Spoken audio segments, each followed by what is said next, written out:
Hello, स्वागत है आप सबका मेरे यूट्यूब चैनल मोहम्मद जीएम में। और आज का हमारा जो विषय है जो हम पढ़ने जा रहे हैं, राजनीति विज्ञान कक्षा 12 के पाठ्य पुस्तक से खंड ब के अंतर्गत जो चैप्टर नंबर 2 है, मूल अधिकार, नीति निर्देशक तत्व एवं मूल कर्तव्य। इस चैप्टर के अंतर्गत मूल अधिकार का अध्ययन हम पिछले वीडियो में कर चुके हैं और आज जो हम अध्ययन करने जा रहे हैं, पढ़ने जा रहे हैं, वो है राज्य की नीति के निर्देशक तत्व। वीडियो शुरू करने से पहले आप सबसे एक बार फिर से रिक्वेस्ट करता हूं कि आप इस वीडियो को लाइक, शेयर और सब्सक्राइब ज़रूर करें। तो चलिए शुरू करते हैं राज्य की नीति के निर्देशक तत्व। तो हमारे देश के संविधान में जो नीति निर्देशक तत्व शामिल किए गए हैं, वो शामिल किए गए हैं संविधान के भाग 4 के अंतर्गत। और इसके अंतर्गत जो अनुच्छेद आते हैं वो हैं अनुच्छेद 36 से लेकर अनुच्छेद 51 तक। और ये हमारे देश के संविधान में शामिल किए गए हैं आयरलैंड के संविधान से लेकर के। पहले इनको आयरलैंड के संविधान में शामिल किए गए, फिर आयरलैंड के संविधान से हमारे संविधान निर्माताओं ने अपने देश के संविधान में इसको शामिल किया गया है। तो राज्य के नीति निर्देशक तत्व क्या हैं? इसका आंसर देखिए, राज्य की कार्यपालिका और व्यवस्थापिका के लिए एक आचार संहिता की तरह है। यानी कि जब भी वो कार्य करे, आचार करे, व्यवहार करे, यानी कि जब वो विधि बनाए, कोई भी विधि या कानून बनाती है, तो कानून बनाते समय इन निर्देशक तत्वों को वो ध्यान में रखते हुए कानून बनाए। और ये नीति निर्देशक तत्व क्यों लिए गए हैं? हमारे देश का सामाजिक और आर्थिक रूप से कल्याण करना सभी नागरिकों का। इसलिए ये नीति निर्देशक तत्व संविधान के भाग 4 अनुच्छेद 36 टू अनुच्छेद 51 में लिए गए हैं आयरलैंड के संविधान से। तो इसमें जो एक अनुच्छेद आता है, अनुच्छेद 37, आर्टिकल 37, जो ये कहता है कि भाग 4, ये भाग 4, ठीक है, इसको न्यायालय में चुनौती नहीं दे सकते। यानी कि आप सरकार को बाध्य नहीं कर सकते कि वो इनके अनुरूप कार्य करे या इनके ऊपर कानून बनाए। लेकिन फिर भी सरकार इसके ऊपर कार्य करती है। जो निर्देशक तत्व दिए गए हैं, इन निर्देशक तत्वों के आधार पर सरकार कानून बनाती है, विधि बनाती है, लोगों के कल्याण के लिए, सामाजिक कल्याण के लिए और आर्थिक कल्याण के लिए। क्योंकि कोई भी राजनीतिक दल जब चुनाव लड़ता है तो वो जनता से कुछ न कुछ वादे करता है कि हम जीतने के बाद आपके लिए ये करेंगे या वो करेंगे। तो इन वादों को पूरा करने के लिए भी इन नीति निर्देशक तत्वों को फॉलो करना जरूरी होता है। तो नीति निर्देशक तत्व देश के संविधान में, देश के शासन द्वारा, विधि निर्माण द्वारा इन तत्वों को प्रयोग में करना उनका कर्तव्य होगा। यानी कि जब भी देश की सरकार, केंद्र सरकार, राज्य सरकार जब विधि बनाती है तो विधि बनाते समय इन तत्वों को प्रयोग में करना उनका कर्तव्य होगा। और कर्तव्य कंपल्सरी नहीं है, लेकिन फिर भी ये एक नैतिकता है कि सरकारें इसके अनुरूप कार्य करें ताकि लोगों का सामाजिक और आर्थिक रूप से कल्याण हो, उनका भला हो। तो देखिए, इसका उद्देश्य, सबसे पहली बात, लोक कल्याणकारी राज्य की प्राप्ति, समता आधारित समाज की स्थापना। यानी कि ऐसा समाज जिसमें सभी व्यक्ति समान हो, आर्थिक रूप से भी और सामाजिक रूप से भी, किसी के साथ कोई अन्याय ना हो, भेदभाव ना हो। तो इसी समाज का निर्माण करना और विकास के लिए सबको एक समान अवसर प्रदान करना, प्रत्येक नागरिक को एक जैसे अवसर मिले, इस बात का ध्यान रखना। तो जो नीति निर्देशक तत्वों को जो हम अध्ययन करेंगे वो निम्न भागों में बांटकर करेंगे, 2-3 भागों में बांटकर किया जाएगा। सबसे पहले आर्थिक सुरक्षा से जुड़े हुए जो तत्व हैं वो कौन कौन से हैं, नीति निर्देशक तत्व। यानी कि आर्थिक कल्याण किस प्रकार से नागरिकों को किया जा सकता है, इसके संबंध में नीति निर्देशक तत्व क्या निर्देश देते हैं, वो देखिए आप। सबसे पहली बात कि राज्य द्वारा नीति निर्धारण इस प्रकार से किया जाए, ये लिखा हुआ है आर्टिकल 39। आर्टिकल 39 क्या कहता है कि राज्य द्वारा नीति निर्धारण यानी कि विधि इस प्रकार से बनाई जाए कि उसमें जो है ये बातें पूरी हो जानी चाहिए। सबसे पहली बात, स्त्री पुरुष सहित सभी नागरिकों को जीविका के पर्याप्त अवसर मिले, यानी कि कमाने दमाने के रोजगार के उनको पर्याप्त अवसर मिले, इस बात का प्रयास सरकार करे।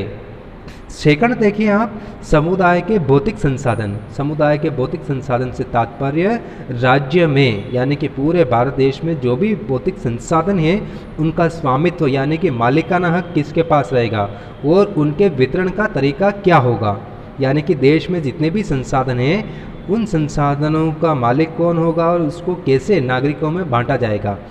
तो ये इस प्रकार से होना चाहिए जिससे सामूहिक हित यानी कि संपूर्ण समाज का प्रत्येक नागरिक का हित हो और सर्वोत्तम साधन बने, यानी कि उनके हित का सर्वोत्तम साधन बने, उनकी भलाई उनके कल्याण का। अगली बात देखिए आप, संपत्ति और उत्पादन के साधनों का केंद्रीकरण न हो। संपत्ति प्रॉपर्टी और उत्पादन के साधन एक ही जगह पे केंद्रित नहीं होने चाहिए। उदाहरण के लिए अगर हम बात करें उद्योग धंधों की, कारखानों की, तो वो किसी राज्य के या देश के किसी एक ही कोने में केंद्रित नहीं हो जाए। अगर एक ही केंद्रित स्थान पर अगर वो केंद्रित हो गए तो उस समय उससे क्या होगा कि जिस स्थान पर उद्योग कारखाने केंद्रित होंगे वहीं पर रोजगार के अवसर उपलब्ध होंगे, सारी सुविधाओं का विकास वहीं पर होगा, वहीं पर ज़्यादा डेवलपमेंट होगा और रोज़गार की तलाश में जो है देश के बाकी हिस्सों से लोग भाग भाग के उस स्थान पर जाएंगे जहां उनको रोज़गार मिले, ठीक है ना। तो इसलिए ऐसी स्थिति से बचने के लिए देश के सभी हिस्सों का एक समान विकास होना चाहिए, यानी कि उत्पादन और वितरण के साधन का केंद्रीकरण न हो, सभी जगह का बराबर डेवलपमेंट विकास होना चाहिए। नेक्स्ट, स्त्री पुरुषों को समान कार्य के लिए समान वेतन मिले। स्त्री और पुरुष यदि एक ही कार्य कर रहे हैं तो उनमें सैलरी यानी कि जब उनको वेतन दिया जाए तो उनमें कम ज़्यादा नहीं होना चाहिए, एक काम के लिए एक जैसा वेतन दोनों को मिले, भेदभाव ना हो। नेक्स्ट, श्रमिकों और स्त्रियों के स्वास्थ्य यानी कि उनकी जो हेल्थ से संबंधित है, फिर शक्ति, बालकों की सुकुमार अवस्था का शोषण न हो, यानी कि सरकार ऐसे कदम उठाए जिससे स्त्रियों का और श्रमिकों का शोषण न हो मानसिक रूप से और शारीरिक रूप से। तो साथ ही बालकों की सुकुमार अवस्था, इसका सीधा सा मतलब ये है कि बाल श्रम पर इसमें प्रतिबंध लगाया गया है और जो श्रमिक वर्ग है, स्त्रियां हैं, इनका भी कल्याण हो, इनके स्वास्थ्य को ध्यान में रखते हुए, यानी कि इनके स्वास्थ्य की गारंटी लेते हुए, यानी कि जिस स्थान पर वो काम कर रहे हैं उस स्थान पर यानी कि कार्यस्थल पर उनके स्वास्थ्य का पूरा ध्यान रखा जाएगा, ठीक है। यानी कि अगर कहीं दुर्घटना हो जाती है कार्य करते हुए, किसी प्रकार से कुछ अनहोनी हो जाती है तो उस स्थिति में उनकी सहायता का पूरा प्रयास व्यवस्था वहाँ होनी चाहिए। नेक्स्ट देखिए आप, बालकों का स्वस्थ विकास हो इसके लिए अवसर और सुविधाएं उपलब्ध कराई जानी चाहिए। फिर देखिए आप नेक्स्ट में कि अनुच्छेद 41 आर्टिकल 41 क्या कहता है कि प्रत्येक व्यक्ति को उसकी योग्यता के अनुसार रोजगार की व्यवस्था की जानी चाहिए, यानी कि जिस व्यक्ति में जिस प्रकार की योग्यता हो उस योग्यता के हिसाब से उसको रोजगार मिले। और अक्षमता की स्थिति में अगर वो अक्षम है यानी कि शारीरिक रूप से या मानसिक रूप से अगर असक्षम है, वो काम नहीं कर सकता है, तो उस स्थिति में सार्वजनिक सहायता की व्यवस्था यानी कि सरकारी सहायता की व्यवस्था उसको करनी चाहिए। जैसे वृद्ध लोग कुछ काम नहीं कर सकते अपनी शारीरिक स्थिति की वजह से, उस स्थिति में उनका क्या होगा, तो ऐसे में सरकार ने वृद्धावस्था पेंशन चला रखी है, ठीक है। फिर विधवावस्था पेंशन, विधवाओं की स्थिति को सुधारने के लिए, तो इस तरह से सार्वजनिक सहायता उनको उपलब्ध कराई जानी चाहिए। फिर आर्टिकल 42 अनुच्छेद 42 क्या कहता है कि काम के लिए मानवोचित दशाएं, यानी कि जिस स्थान पर वो काम कर रहा हो वहाँ पर मानवोचित दशाएं, जैसे कार्यस्थल पर मेडिकल इमरजेंसी वाली सुविधाएं उपलब्ध होनी चाहिए।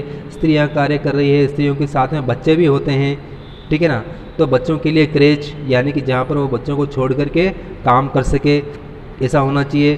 फिर उनके लिए स्त्रियों के लिए प्रसूति अवकाश, प्रसूति कार्य के दौरान जब वो प्रसूति अवस्था में हो तो उनको बिना किसी वेतन कटौती के उनको कुछ दिनों की, कुछ महीनों की उनको छुट्टी मिलनी चाहिए। तो इस तरह से कुछ मानवोचित दशाओं की व्यवस्था की जानी चाहिए। जैसे ये आगे आ गया है, प्रसूतावस्था में उनको सुरक्षा प्राप्त होनी चाहिए।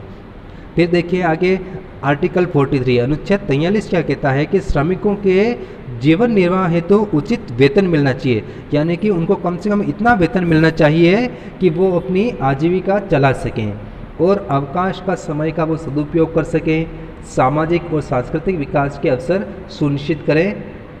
तो इस प्रकार की व्यवस्था सरकार को करनी चाहिए, ऐसे नियम बनाने चाहिए।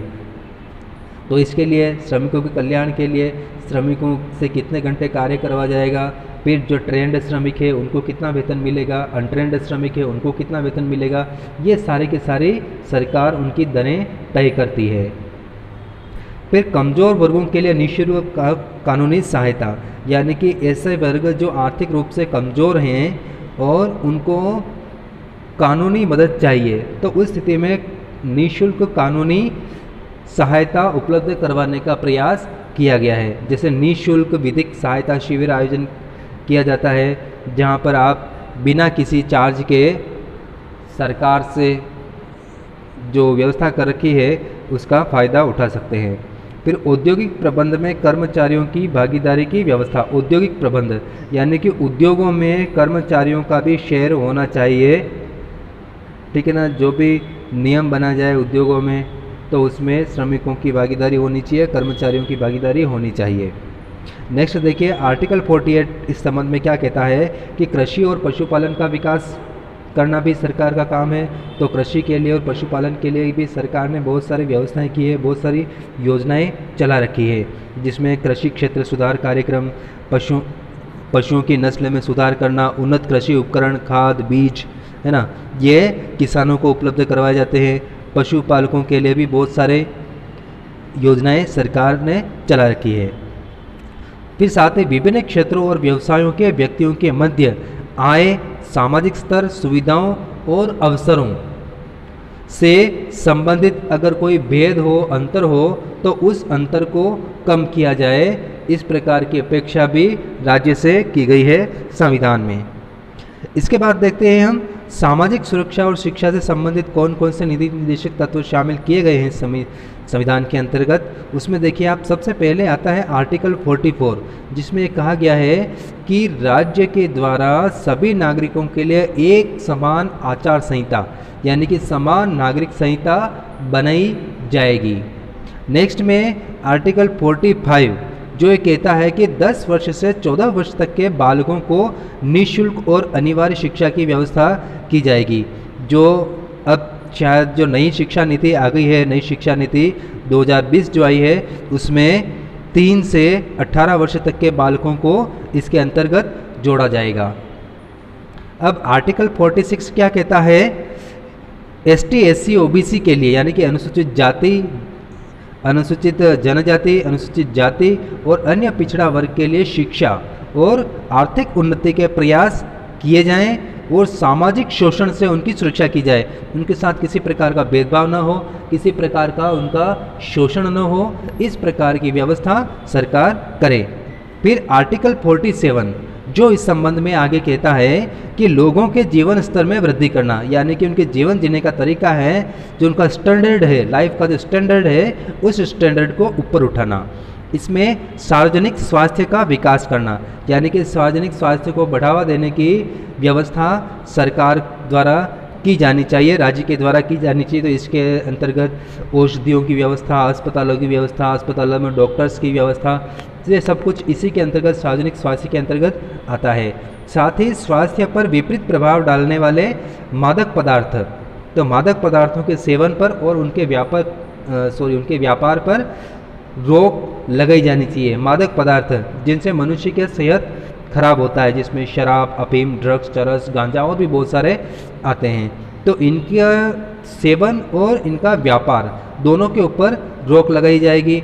फिर आर्टिकल 48 कहता है कि पर्यावरण, तो पर्यावरण के संबंध में भी सरकार के दायित्व निर्धारित किए गए हैं, यानी कि प्राकृतिक पर्यावरण की सुरक्षा करना, वनों की सुरक्षा करना और वन्य जीवों की सुरक्षा करने के लिए विशेष प्रयास सरकार करे। तो इसमें जंगलों की कटाई पर, हरे पेड़ों की कटाई पर सरकार ने रोक लगा रखी है। जो संरक्षित वन हैं उनमें पशुओं के चराने पर और कटाई पर भी रोक लगा रखी है। वन्य जीवों को सुरक्षित घोषित कर रखा है, उनके शिकार पर रोक लगाई गई है। तो इस तरह से जो है उनकी सुरक्षा के प्रयास सरकार करे, इस बात की निर्देश जो है वो सरकार को संविधान देता है नीति निर्देशक तत्वों के अंतर्गत। फिर देखिए तीसरा जो है इसके अंतर्गत जो कैटेगरी बताई गई है अध्ययन करने की, जिसमें पंचायती राज, प्राचीन स्मारक, जो ऐतिहासिक स्मारक है प्राचीन, जिसमें किले, महल, हवेलियाँ, बावड़ियाँ, वो सभी इसके अंतर्गत आती है। और न्याय संबंधी यानी कोर्ट, न्यायपालिका के कार्यों से संबंधित तत्व भी इसमें हैं, जिसमें आर्टिकल 40 कहता है कि राज्य ग्राम पंचायतों का गठन करेगा, यानी कि पंचायतों का गठन करेगा तथा स्वायत्त शासन संचालन संबंधी शक्तियाँ देगा। स्वायत्त शासन यानी कि बिना किसी दबाव के उनको मतलब उनको इस तरह की उनको शक्तियाँ दी जाए, पावर दी जाए ग्राम पंचायतों को कि वो अपने ग्राम पंचायत लेवल के सारे कार्य वो कर सके सुचारू रूप से। तो इसके लिए उनको शक्तियाँ भी दी जाएगी, उनको वित्तीय सहायता भी दी जाएगी, साफ़ सफाई के लिए रोड लाइट्स वगैरह हर चीज़ इसमें आते हैं, ठीक है ना। तो इन सब के लिए भी फंड चाहिए होता है, धन चाहिए होता है, तो धन की व्यवस्था करना, तो ये सारी शक्तियाँ इनको दी जाएगी। फिर आर्टिकल 49 अनुच्छेद 49 कहता है कि प्राचीन स्मारक जितने भी हैं, ऐतिहासिक वस्तुएं और राष्ट्रीय महत्व की जितनी भी धरोहरें हैं, उनकी सुरक्षा करना भी राज्य का दायित्व होगा और राज्य इसके लिए पर्याप्त कदम उठाएगा।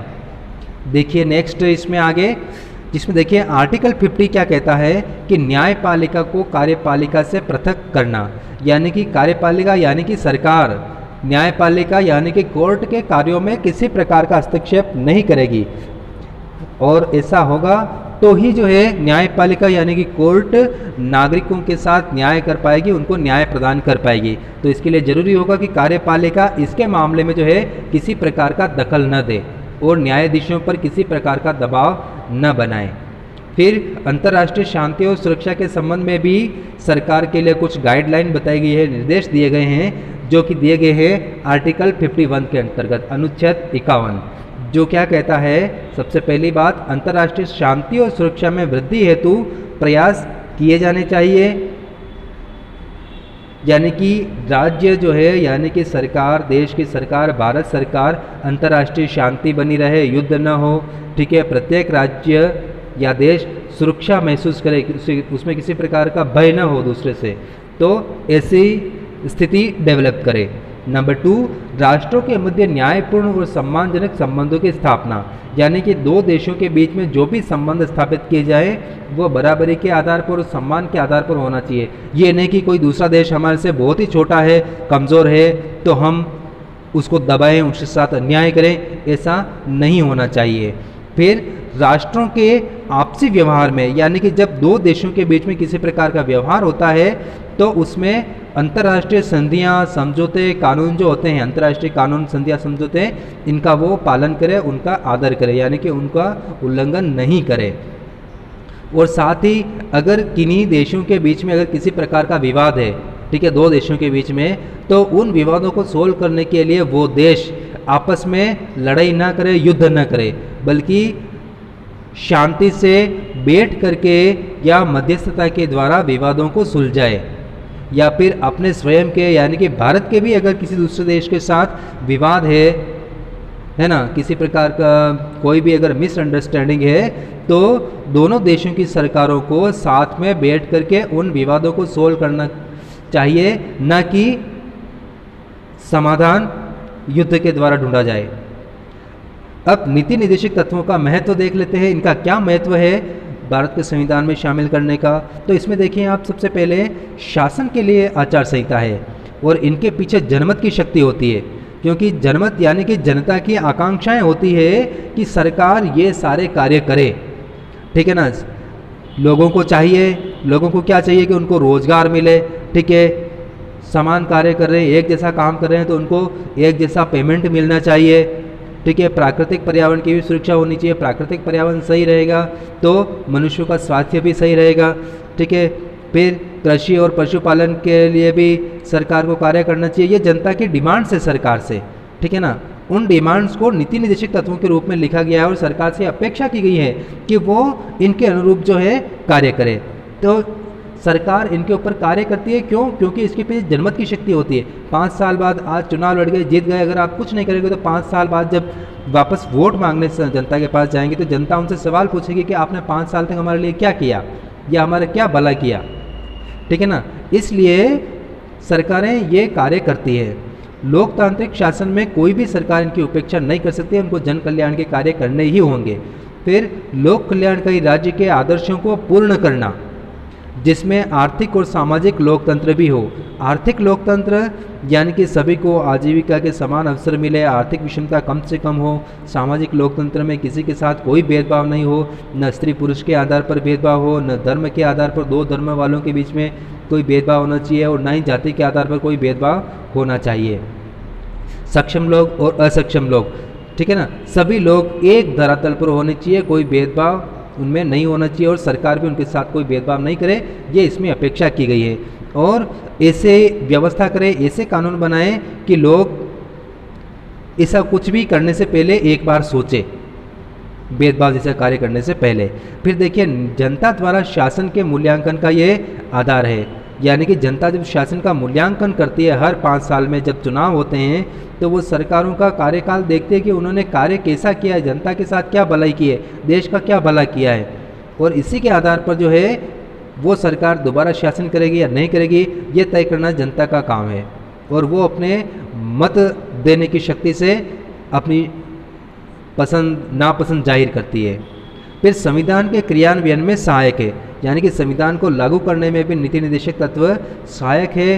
देश के प्रशासनिक संचालन में उत्तरदायी व्यवस्थाएं जितनी भी हैं, इसके द्वारा इन्हें उचित महत्व दिया जाए, यानी कि जो उत्तरदायी संस्थाएं हैं जो देश का शासन चलाती है, जैसे कार्यपालिका, व्यवस्थापिका, न्यायपालिका और भी कोई इनके साथ ही एडेड जो कोई भी संस्था होती है, वो संस्थाएं क्या करें, इन चीज़ों को, नीति निर्देशक तत्वों को महत्व दे, इसके अनुरूप कार्य करे, ताकि देश का और जनता का आर्थिक और सामाजिक रूप से कल्याण हो।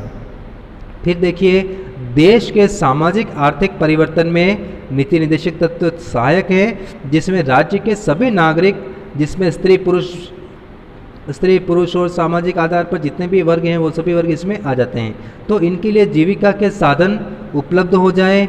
फिर संपत्ति और साधनों का विकेंद्रीकरण हो, जैसे कि मैंने बताया, एक ही स्थान पर संसाधन, उद्योग, धंधे कुछ भी जो है एक जगह पर केंद्रित नहीं होना चाहिए, लोगों को उनके क्षेत्र में रोजगार मिले। तो इसके लिए क्या होना चाहिए, उन संसाधनों का विकेंद्रीकरण होना चाहिए, यानी कि उनके क्षेत्रों में भी उद्योग धंधों की स्थापना होनी चाहिए, ताकि लोगों को वहीं पे रोजगार मिल जाए। फिर बाल श्रमिकों के शोषण पर रोक, बाल श्रमिक वाली जो प्रथा है उसके ऊपर रोक लगाई जाए, और अगर कोई व्यक्ति बाल श्रमिक रखता है, कोई भी होटल वाला है, दुकान वाला है, ठीक है ना, तो उनके खिलाफ सख्त से सख्त कार्रवाई की जाएगी। ठीक है, तो बाल श्रमिकों को मुक्त करवाना, समतामूलक समाज की स्थापना करना तथा शिक्षा, चिकित्सा, रोजगार आदि की उपलब्धता में इनका महत्वपूर्ण योगदान है। इसीलिए जो है नीति निर्देशक तत्वों का पालन करना सरकार का दायित्व है। नेक्स्ट देखिए आप, नीति निर्देशक तत्वों के क्रियान्वित के उदाहरण, यानी कि सरकार ने जो नीति निर्देशक तत्व लागू किए हैं वो कौन कौन से तत्व लागू किए, किस किस क्षेत्र में लागू किए हैं वो देखते हैं। सबसे पहले भूमि सुधार कानून, जब 1951 में, उससे पहले क्या था कि जो राजा महाराजाओं वाला युग था, तो उस समय क्या है कि ज़्यादातर जो ज़मीनें थी, उपजाऊ ज़मीनें, वो ज़मींदारों और जागीरदारों के पास थी, और किसान उनके वहाँ बेगारी करते थे, मजदूरी करते थे, वो ज़मीन के मालिक नहीं थे। तो भूमि सुधार कानून के द्वारा क्या किया कि ऐसे लोगों के पास जो ज़मीनें थी, वो ज़मीनें जो भूमिहीन, जिनके पास भूमि नहीं थी, ऐसे किसानों को वो दे दी गई। ठीक है, तो इसके लिए 1951 में संविधान में संशोधन किया गया। ठीक है, और उस संशोधन को नवी अनुसूची में जोड़ा। मूल अनुसूचियाँ जो है संविधान में वो 8 ही थी। नवी अनुसूची जोड़ने का कारण, जब इनसे ज़मीनें छीनी गई तो ये लोग कोर्ट में चले गए, क्योंकि उस समय संपत्ति का अधिकार था, ठीक है ना, लागू था उस समय। तो ये संपत्ति के अधिकार के लिए कोर्ट में गए, और कोर्ट ने इनके पक्ष में फैसला सुनाया कि इनको इनकी संपत्ति से वंचित नहीं किया जा सकता है। तो इस स्थिति में संविधान में संशोधन किया, पहला संशोधन संविधान में, ठीक है ना, लागू होने के बाद 1951 में हुआ, नवी अनुसूची जोड़ी गई, और जितने भी भूमि सुधार कानून लागू किए गए वो इस नवी अनुसूची में डाल दिए। और नवी अनुसूची में जो भी कानून डाला जाता है, उनकी विशेषता है कि उन कानूनों को आप कोर्ट में चैलेंज नहीं कर सकते। दूसरी बात, पंचायती राज और स्थानीय स्वशासन के संबंध में क्या है, इसको मूर्त रूप देने के लिए, यानी कि अनुच्छेद 40 को मुख्य रूप देने के लिए क्या किया गया, 2 अक्टूबर 1959 से पूरे देश में पंचायती राज व्यवस्था शुरू की गई। 2 अक्टूबर गांधी जी का जन्मदिन, ठीक है, और 1959 राजस्थान में सबसे पहले नागौर जिले से ये लागू किया गया। गांव का नाम भुगतरी, बुगतरी गांव में, और पंडित जवाहरलाल नेहरू स्वयं 2 अक्टूबर के दिन वहां गए और इस व्यवस्था का उद्घाटन किया। ठीक है, लेकिन क्या है कि उस समय संवैधानिक मान्यता नहीं थी इसको, तो संवैधानिक मान्यता दिलाने के लिए 1993 में संविधान में संशोधन किया गया। एक संशोधन जो था 73वां संविधान संशोधन, जिसके द्वारा ग्राम पंचायत, और उसके बाद 74th संविधान संशोधन, जिसके द्वारा नगर पालिका को संवैधानिक दर्जा दिया गया और संविधान में दर्जा दिया गया। इसका सीधा सा मतलब अब उनके लिए निश्चित समय पे चुनाव भी होंगे। ठीक है, चुनाव आचार संहिता के संबंध में, फिर चुनाव में कौन खड़ा होगा, क्या योग्यताएं होगी, सारा का सारा इसमें निश्चित किया गया। आरक्षण वगैरह हर चीज़ इसमें की गई। और बाद में अपेक्षा क्या थी, ठीक है, कि इन नियमों के अनुरूप जो है ये सारी व्यवस्थाएं संचालित की जाए। फिर बात करते हैं पंचवर्षीय योजनाओं की। पंचवर्षीय योजनाएं यानी कि देश का विकास करने के लिए सरकार के द्वारा पंचवर्षीय योजनाएं बनाई गई, जिसके अंतर्गत क्या होता है कि पूरे 5 साल में हमें जितना भी विकास करना है, जिस क्षेत्र में विकास करना है, उसकी एक योजना बना ली जाती। फिर उस योजना को जो है फिर वापस एक एक साल के टुकड़ों में बांट करके उसको लागू किया जाता। ठीक है, और इसमें बहुत सभी क्षेत्रों के विकास पर इसमें ध्यान दिया जाता, भले वो ऊर्जा हो, सामुदायिक कल्याण हो, कृषि हो, पशुपालन हो, उद्योग हो, हर चीज़ इसमें शामिल होती है। तो 1950 में इसके लिए 15 मार्च 1950 योजना आयोग की स्थापना की गई। फिर 1952 से पंचवर्षीय योजनाओं का प्रारंभ किया गया। पहली पंचवर्षीय योजना 1952 से शुरू हुई थी। अभी वर्तमान में 1 अप्रैल 2017 से जो है 13वीं पंचवर्षीय योजना अभी चल रही है। ठीक है, और ये अभी अस्तित्व में है, यानी कि अभी चल रही है 13वीं पंचवर्षीय योजना, जिसका कार्यकाल समाप्त होगा 31 मार्च 2022 को इसका कार्यकाल समाप्त होगा। इन योजनाओं के द्वारा क्या किया गया है, कृषि, शिक्षा, चिकित्सा, ऊर्जा, परिवहन, सामुदायिक सेवाएं, वैज्ञानिक अनुसंधान आदि कार्यक्रम इसके अंतर्गत चलाए जा रहे हैं। फिर चौथा पॉइंट जो है कमजोर वर्गों के लिए आरक्षण की व्यवस्था, जिसमें अनुसूचित जाति, जनजाति, ओबीसी, महिलाएं आदि के लिए संरक्षणात्मक व्यवस्थाएं। संरक्षणात्मक व्यवस्थाएं का मतलब क्या होता है, आरक्षण की व्यवस्था इसमें की गई है। ठीक है, और महिला सशक्तिकरण के लिए 73वां और 74वां संविधान संशोधन अभी अपन ने जस्ट ऊपर देखा है। नगर पालिका और ग्राम पंचायत से संबंधित जो संविधान संशोधन हुए थे 93 में, उसमें क्या है कि पंचायतों में और नगर पालिकाओं में दोनों में ही महिलाओं के लिए 30% सीटें आरक्षित की गई, यानी कि 30% सीटों पर सिर्फ महिलाएं होगी। फिर बात करें सामाजिक सुरक्षा और सामाजिक उत्थान हेतु कई योजनाओं, जैसे वृद्धावस्था, विधवावस्था पेंशन, स्वास्थ्य बीमा, मनरेगा, यानी कि जो नरेगा वाली जो योजना है वो, इन योजनाओं का संचालन किया जा रहा है। इसके अंदर और भी बहुत सारी योजनाओं के नाम आप ले सकते हैं, उज्ज्वला योजना है ना, बहुत सारी योजनाएं हैं। तो ये सारे कार्य इसमें किए जा रहे हैं। नेक्स्ट देखिए आप, राष्ट्रीय महत्व के जितने भी बड़े बड़े उद्योग हैं उनका राष्ट्रीयकरण किया गया है, जैसे परिवहन, जीवन बीमा, जहाजरानी, कोयला, खान, पर्यटन, बैंकिंग क्षेत्र में राष्ट्रीयकरण किया गया। परिवहन के क्षेत्र में सबसे पहले क्या किया गया, जो पहले आज़ादी के समय में जो भारत की एयरलाइंस थी, टाटा एयरलाइंस, उसको एयर इंडिया बना दिया गया, सरकार ने अपने हाथ में ले लिया। जीवन बीमा के क्षेत्र में जहाजरानी यानी शिपिंग कॉरपोरेशन, कोयला, खान से संबंधित जितनी भी बड़ी बड़ी इंडस्ट्रीज़ हैं वो सरकारी इंडस्ट्रीज़ है। बैंकिंग क्षेत्र में भी जो है, जब इंदिरा गांधी की सरकार थी, प्रधानमंत्री थी वो, तब उन्होंने 19 बैंकों का राष्ट्रीयकरण कर दिया था, यानी कि पहले प्राइवेट बैंक थे उनको सरकारी बैंक घोषित कर दिया था। ठीक है, तो ये राष्ट्रीय महत्व के बड़े जो उद्योग हैं उनको सरकारी क्षेत्र में उस समय डाल दिया गया था। फिर देखिए आप, अनिवार्य और निःशुल्क प्राथमिक शिक्षा का अधिकार दिया गया है, जिसमें क्या कहा गया है, 26वां संविधान संशोधन वो क्या कहता है कि 6 से 14 वर्ष तक के बालकों को शिक्षा प्रदान करना, और वो भी कैसे, अनिवार्य और निःशुल्क। और इसकी व्यवस्था के लिए सरकार कदम उठाएगी, तो इसके लिए बहुत सारी योजनाएं, पूरक योजनाएं, SSA यानी कि सर्व शिक्षा अभियान, मिड डे मील योजना, इनका संचालन भी किया जा रहा है। अब बात करें संपत्ति के अधिकार की, 8वां जो है, संपत्ति के अधिकारों को मूल अधिकारों की श्रेणी से हटाया। ठीक है, क्यों हटाया, भूमि सुधार कानून लागू करने के लिए 1951 में।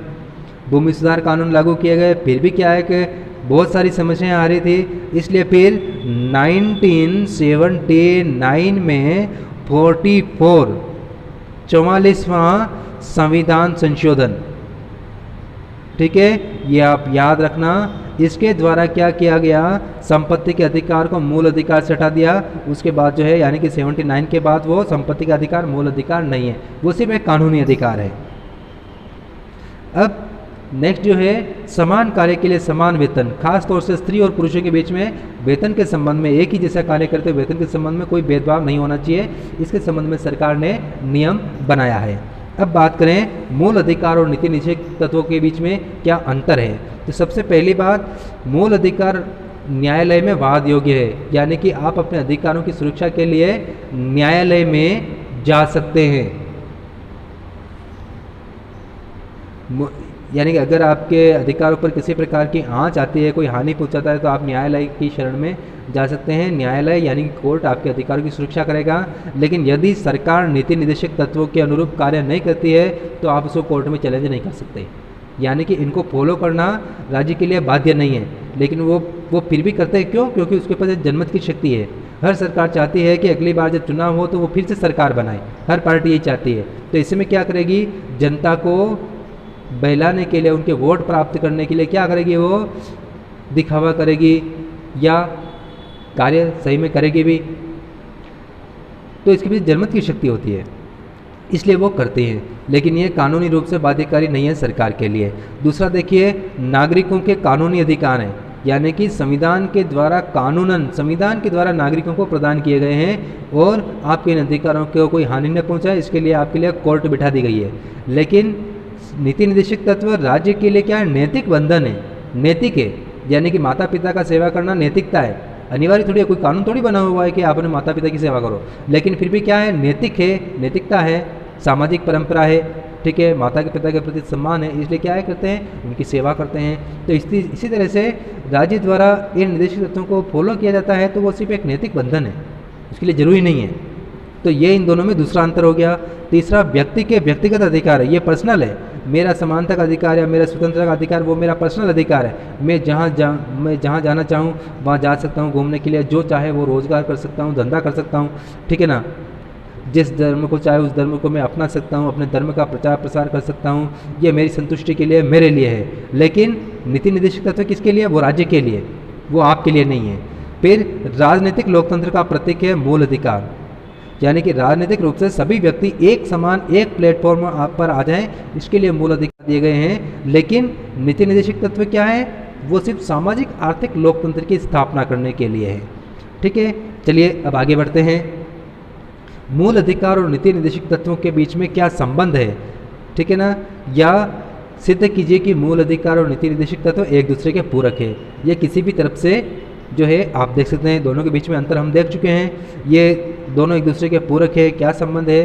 दो तरह के प्रश्न बनते हैं, उत्तर उसका एक ही है, आंसर एक ही है, लेकिन कंफ्यूज ना हो इसके लिए मैंने दोनों ही लिख दिया है, ठीक है। तो देख लीजिए, इसमें आप दोनों के मध्य विशिष्ट संबंध है, बहुत ही घनिष्ठ संबंध है दोनों के बीच में।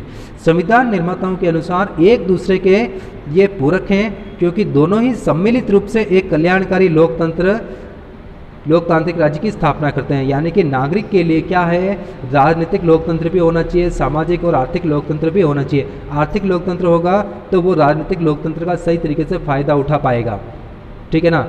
और सामाजिक स्तर पर समान होगा तो ही जो है बिना किसी भेदभाव के वो राजनीतिक व्यवस्था में भाग ले सकता है, ठीक है ना। तो इन तीनों ही चीज़ों का होना आवश्यक है, ठीक है। इसलिए ये दोनों ही चीज़ें जरूरी है, इसलिए दोनों ही एक दूसरे के पूरक हैं। यदि कभी दोनों में अधिकार और नीति निर्देशक तत्व, यानी कि इन दोनों के बीच में कभी गतिरोध उत्पन्न होता है, विवाद की स्थिति उत्पन्न होती है, सरकार कहे कि नीति निर्देशक तत्व के अनुरूप हमें जनता की भले के लिए ये कानून बनाना है, लेकिन अगर विवाद हो जाए, कोई उसको कोर्ट में चैलेंज कर दे कि सरकार ये कानून बना रही है, इससे हमारे अधिकारों के ऊपर ये खतरा है, अगर वो लोग कोर्ट में चले जाए तो दोनों के बीच में क्या होगा, टकराव होगा।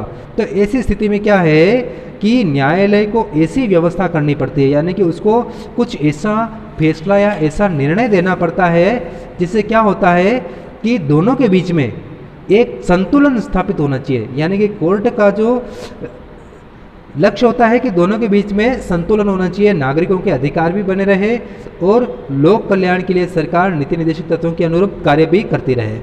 तो न्यायपालिका अभी वर्तमान में क्या होता है कि न्यायपालिका वर्तमान में अधिकारों की व्याख्या जब करती है तो नीति निर्देशित तत्वों के संदर्भ में की जाती है।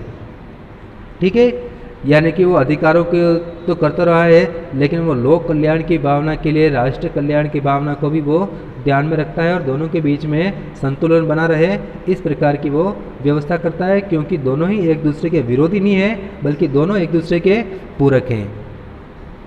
ठीक है, अब कुछ जो बातें हैं वो इसमें देख लेते हैं, जो मेन पॉइंट्स जो इसके अंदर आए हैं उसके बारे में हम देख लेते हैं। सबसे पहली बात, मूल अधिकारों के संबंध में कुछ वाद यानी कुछ मुकदमे विवाद जो सुप्रीम कोर्ट में आए उसके संबंध में जनरल नॉलेज के लिए सबसे पहले जो आया था 1967 में मूल अधिकारों को लेकर के। इससे पहले 1951 वाला मूल जो भूमि सुधार जो कानून है उनको लेकर के भी कोर्ट में इसको चैलेंज किया गया था। ठीक है, उस वक्त तो है न्यायपालिका ने रूढ़िवादी रुख अपनाते हुए क्या है जिस जो संपत्तिधारी थे उनके पक्ष में फैसला दिया था, लेकिन बाद में फिर क्या किया, कोर्ट ने अपने पुराने फैसलों में संशोधन किया, यानी कोर्ट को अधिकार होता है कि वो अपने पुराने फैसलों को रिव्यू कर सके। तो गोलकनाथ वाला जो विवाद आया था उसमें अधिकारों को उसमें क्या कहा, असंशोधनीय बताया है, यानी कि सरकार या संसद मूल अधिकारों में किसी भी प्रकार का बदलाव परिवर्तन नहीं कर सकती है, संशोधन नहीं कर सकती है। ठीक है, फिर 1973 में आया केशवानंद भारती वाला वाद। ठीक है, विवाद आया ये, तो इसमें उसने क्या कहा कि संसद जो है वो संविधान में बदलाव कर सकती है, परिवर्तन कर सकती है, संशोधन कर सकती है, लेकिन जब वो संशोधन करे तो संविधान के मूल ढांचे का वो ध्यान रखे। यानी कि पहली बार इस सिद्धांत के अंतर्गत इस वाद में संविधान के मूल ढांचे का सिद्धांत सुप्रीम कोर्ट ने दिया। अब मूल ढांचे का सिद्धांत क्या होता है, गणतंत्र, लोकतांत्रिक व्यवस्था, पंथ निरपेक्षता, समाजवाद, सामाजिक आर्थिक राजनीतिक न्याय, ठीक है ना, ये सभी, अखंडता देश की, ये सारी बातें मूल ढांचे के अंतर्गत आती है कि सरकार को इन चीज़ों का ध्यान रखते हुए ही आप मूल अधिकार है उसमें संशोधन कर सकते हैं। इसके बाद देखिए आप, मिनर्वा मिल्स विवाद आया था 1980 में सुप्रीम कोर्ट के सामने। इस वाद में इसने एक बार फिर से रिपीट किया है इस वाले चीज़ को, यानी कि एक बार फिर से इसने कहा कि मूल ढांचे के सिद्धांत को बनाए रखते हुए संसद संविधान में या मूल अधिकारों में संशोधन कर सकती है। एक बार फिर से बोल दिया उसने कि किसी भी भाग में वो परिवर्तन कर सकती है संसद, लेकिन क्या है, मूल ढांचे में वो परिवर्तन नहीं कर सकती है, ये उसने फैसला दिया है। ठीक है, इस तरह से आपके मूल अधिकार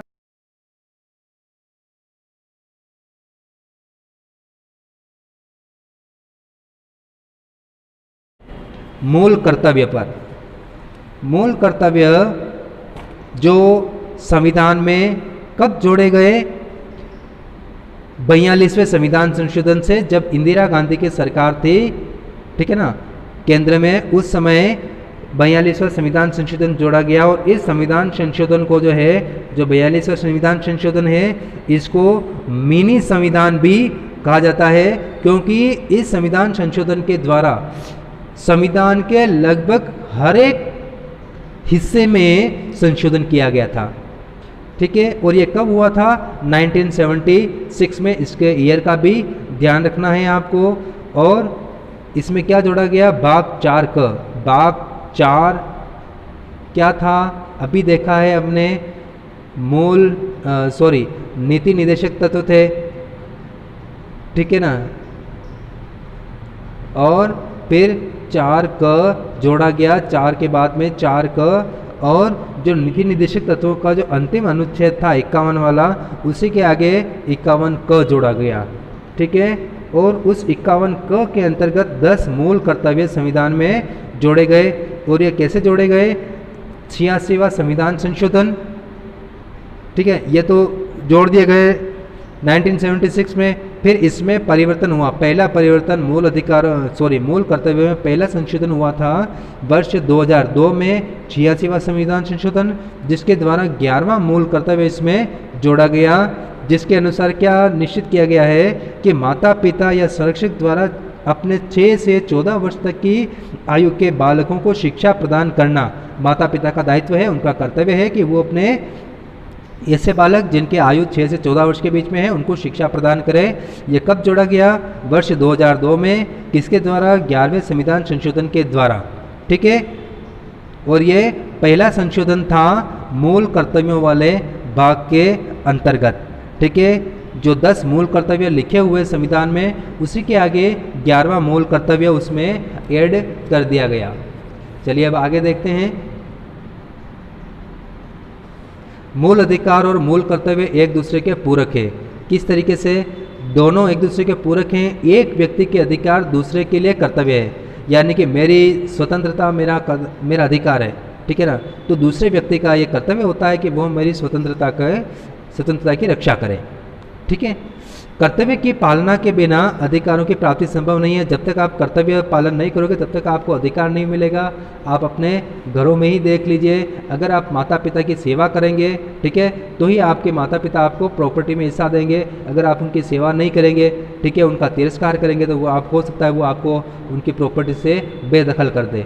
ठीक है ना, तो अगर आपको अधिकार चाहिए आप अपने कर्तव्यों की पालना करें। तो इस तरह से क्या होता है, अधिकार और कर्तव्य एक दूसरे के पूरक होते हैं। ठीक है, चलिए आप आगे। प्रारंभ में मूल अधिकार कितने थे? 10 थे। बाद में क्या किया?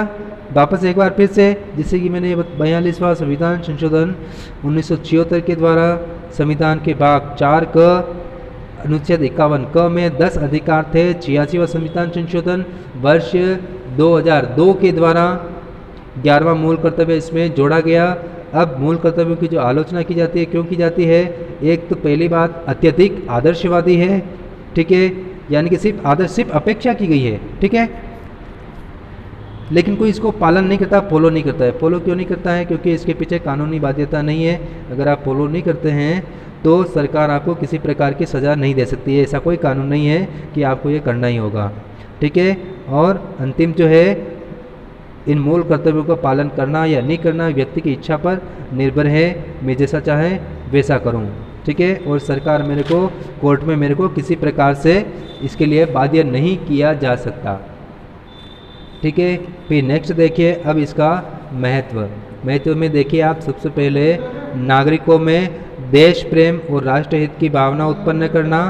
फिर सेकंड, भविष्य के लिए अच्छे नागरिक तैयार करना। यह लक्ष्य निर्धारित किया गया है ताकि नागरिकों में अपने देश के प्रति भक्ति निष्ठा उत्पन्न हो। नागरिकों में साथी नागरिक, यानी कि मेरे जैसे जो दूसरे नागरिक हैं उनके प्रति, फिर राष्ट्र के प्रति, प्रकृति, प्राकृतिक पर्यावरण, वन्य जीव, ऐतिहासिक धरोहर, ठीक है, राष्ट्रीय धरोहर, इन सब के प्रति हमारा जो कर्तव्य है, ठीक है ना, राष्ट्रीय संपत्ति हमारी स्वयं की संपत्ति है, उसकी सुरक्षा करना हमारा कर्तव्य है। ठीक है, तो ये कर्तव्य बहुत उत्पन्न कराना। तो इसके साथ ही आपका ये चैप्टर नंबर जो भी 3 है, पहला चैप्टर हमने छूट गया था, वो दूसरा किया था। ठीक है, ये दूसरा शुरू किया फिर, तो ये वाला चैप्टर जो है मूल अधिकार, नीति निर्देशक तत्व और मूल कर्तव्य वाला चैप्टर यहीं पर फिनिश होता है। और एक बार फिर से आपसे रिक्वेस्ट, वीडियो को लाइक, शेयर और सब्सक्राइब ज़रूर करें। मिलते हैं जल्दी ही नेक्स्ट वीडियो के अंतर्गत।